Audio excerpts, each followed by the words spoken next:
अस्सलाम वालेकुम हाज़रीन ऐं नाज़रीन। ड्रामा सियात दौलाब जी वरी ख़बर तव्हां सां शेयर कंदा हलूं। छा अली खान पूरो थी वियो बस, या अली खान जो लाश बि न हथ न ईंदो मुराद वारनि खे?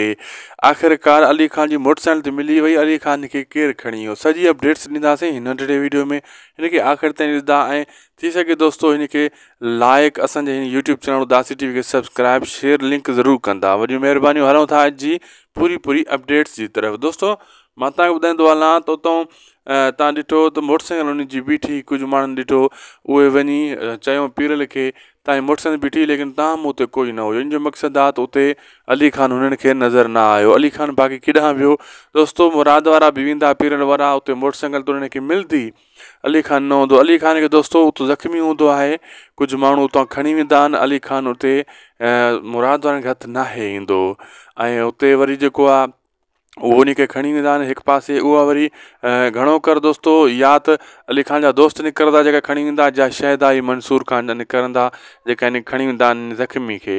अहिड़े हिसाब सां जेको आहे न अली खान फ़िलहालु त न मरंदो। बहरहाल सोचो ईअं वञे पियो त अली खान खे पूरो जीअं थी वञे, शाहनवाज़ खान इन में ख़ुशि आहे त ओके कमु थी वेंदो, लेकिन बचा थी वेंदो। हुनो मुराद खे ईअं शक पवंदो इहो राज़नि वारनि जो कमु हूंदो। अहिड़े हिसाब सां जन ॾिठो हुयो उहे वरी मंसूर खान जा माण्हू हुया। मंसूर खान छो त उन्हनि पीरल खे ॿुधायो हुयो मोटरसाइकिल तव्हांजी बीठी, ऐं एॾे बि मुराद जो शक वञी सघे थो।